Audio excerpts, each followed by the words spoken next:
જે અંતર્ગત ગઈકાલે સુરત જિલ્લા એસઓજીને માહિતી મળેલ કે વડોદરા જીઆઈડીસી વિસ્તારમાં હળપતિવાસમાં એક કરિયાણાની દુકાનમાં અફીણનું વેચાણ ચાલી રહેલ છે, જે ગેરકાયદેસર વેચાણ બાબતે એસઓજી ટીમ દ્વારા સદર જગ્યાએ રેડ કરવામાં આવેલ અને રેડમાં અફીણનો જથ્થો 5 કિલોગ્રામ, જેની કિંમત આશરે ₹25,41,000ની અને મોબાઈલ નંગ 2, જેની કિંમત ₹75,000, એમ કુલ મુદ્દામાલ 26,16,500નો મુદ્દામાલ મળી આવે. પ્રાથમિક પૂછપરછમાં આરોપી પિન્ટુ સન ઓફ કેસરીમલ લુહાર, ઉંમર આશરે 24નો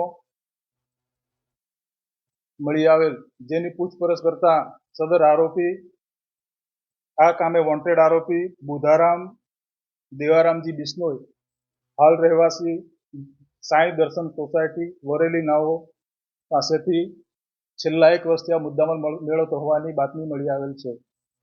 આ ગુનામાં વોન્ટેડ આરોપી બાબતે વધુ તપાસ ચાલુ છે.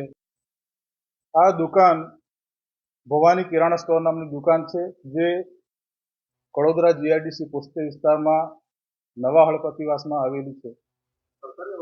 આ સરકારી આવાસમાં છે.